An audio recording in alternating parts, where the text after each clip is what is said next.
दोस्तों, इतिहास की तिजोरी में बंद भारत के बेशकीमती हीरो की अनोखी कहानी।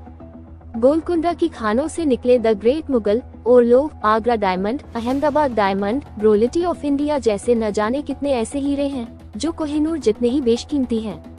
कहते हैं कि हीरा होता है सदा के लिए, लेकिन ये भी सच है कि हीरा हमेशा के लिए किसी का नहीं होता।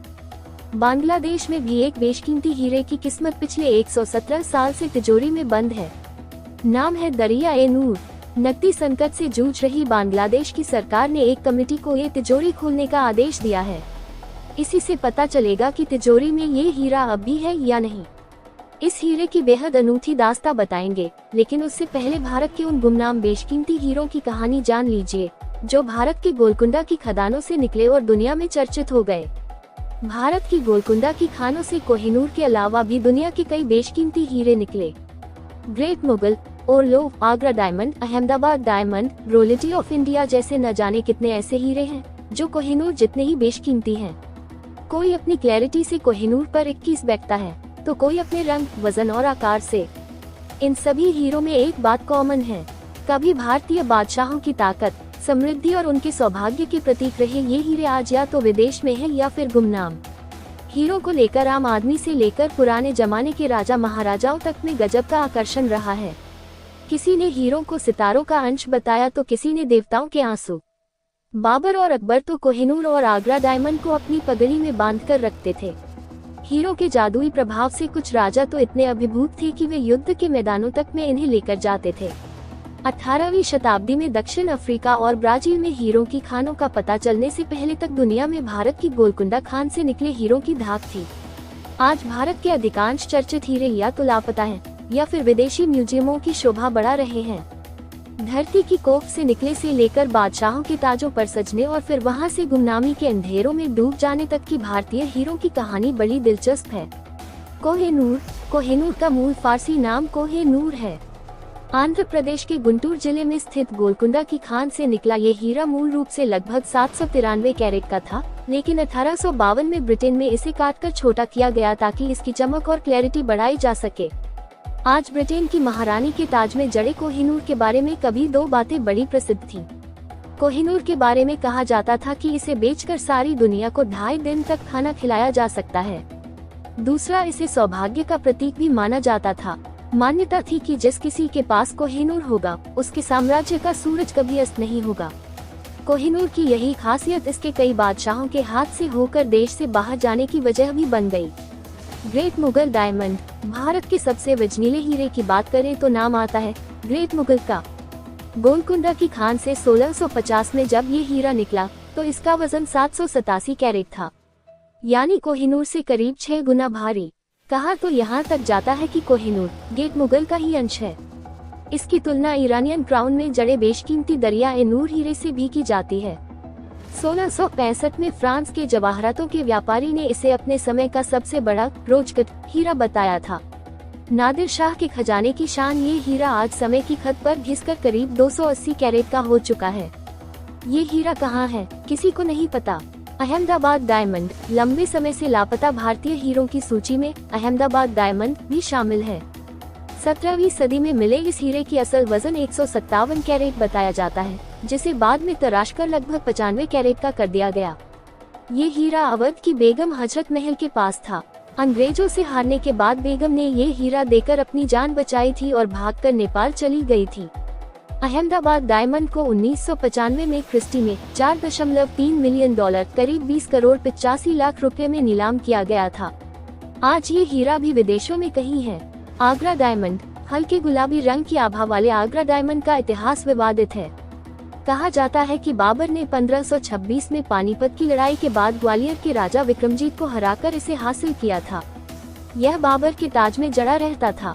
1844 तक ये हीरा ड्यूक ऑफ ब्रंस्कविक चार्ल्स के पास था। 19वीं सदी में इसे तराशकर करीब 32.2 कैरेट का कर दिया गया था। इस दुर्लभ रंगीन हीरे को आखिरी बार 1990 में लंदन के क्रिस्टीज ऑक्शन हाउस की नीलामी में देखा गया था। तब ये करीब 40 लाख पाउंड, उस समय के करीब 13 करोड़ रुपए में खरीदा गया था। उसके बाद से यह हीरा लापता है। द रीजेंट हीरा। द रीजेंट डायमंड की कहानी भी कुछ ऐसी ही है।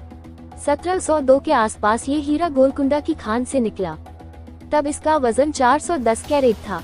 मद्रास के तत्कालीन अंग्रेज गवर्नर विलियम पिट के हाथों से होता हुआ द रीजेंट फ्रांसीसी क्रांति के बाद नेपोलियन के पास पहुंचा। नेपोलियन को ये हीरा इतना पसंद आया कि उसने इसे अपनी तलवार की मूठ में जड़वा दिया। अब 140 कैरेट का हो चुका ये हीरा पेरिस के लूव्र म्यूजियम में रखा गया है। ब्रोलिटी ऑफ इंडिया, गुमनाम भारतीय हीरों की लिस्ट में अगला नाम आता है ब्रोलिटी ऑफ इंडिया का। 90.38 कैरेट के ब्रोलिटी को कोहिनूर से भी पुराना बताया जाता है। 12वीं शताब्दी में फ्रांस की महारानी ने इसे खरीदा था। कई सालों तक गुमनाम रहने के बाद ये हीरा 1950 में सामने आया। तब न्यूयॉर्क के ज्वेलर हेनरी विंस्टन ने इसे भारत के किसी राजा से खरीदा। माना जाता है कि अब ये हीरा यूरोप में कहीं है। ओर्लोव डायमंड, एक और बेशकीमती भारतीय हीरे ओर्लोव की गुमनामी की दास्तान भी कुछ ऐसी ही है। लगभग 18वीं शताब्दी के इस करीब 200 कैरेट के हीरे को सालों पहले मैसूर के मंदिर की एक मूर्ति की आंख से फ्रांस के व्यापारी ने चुरा लिया था। बताया जाता है कि यह हीरा रूस के रोमनोव वंश के ऐतिहासिक ताज में जड़े 850 हीरे जवाहरातों में से एक है। ओर्लोव फिलहाल मॉस्को में स्थित diamond fund of the Moscow Kremlin में है। दरिया-ए-नूर, अब कहानी उस दरिया-ए-नूर हीरे की जिसका जिक्र हमने सबसे पहले किया था। ये हीरा कभी फारस के शाहों के पास था।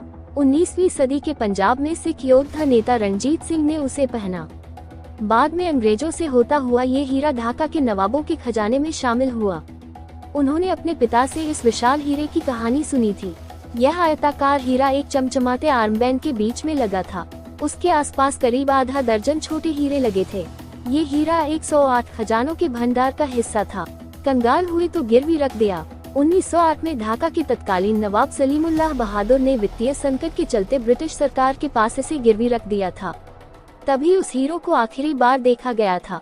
1908 के अदालती कागजात में हीरे कितने कैरेट वजन का है यह नहीं बताया गया था, लेकिन उस समय इसका मूल्य 5 लाख रुपए, आज के करीब 115 करोड़ रुपए था। 117 साल से तिजोरी में बेशकीमती दरिया-ए-नूर हीरा पिछले 117 साल से बैंक की तिजोरी में बंद है। ये भी नहीं पता कि एक सदी बीत जाने के बाद यह उस तिजोरी में है भी या नहीं। क्या ये हीरा 1947 में ब्रिटिश हुकूमत के अंत में हुई हिंसा में बच गया था? क्या 1971 में बांग्लादेश की आज़ादी की लड़ाई और उसके बाद हुई तख्तापलट में भी तिजोरी में बचा रहा? इसका पता तभी चलेगा जब बांग्लादेश सरकार की बनाई कमेटी उस तिजोरी को खोलेगी। सीख में छिपी हीरों की कीमत, महज बड़ा होने से ही हीरा बेशकीमती नहीं हो जाता। हीरे की कीमत का राज 4 सी में छिपा होता है। ये 4 सी हैं: कैरेट, कलर, क्लैरिटी और कट। कैरेट माने हीरे का वजन। 5 कैरेट 1 ग्राम के बराबर होता है। हीरे की कीमत उसके रंग पर भी निर्भर करती है।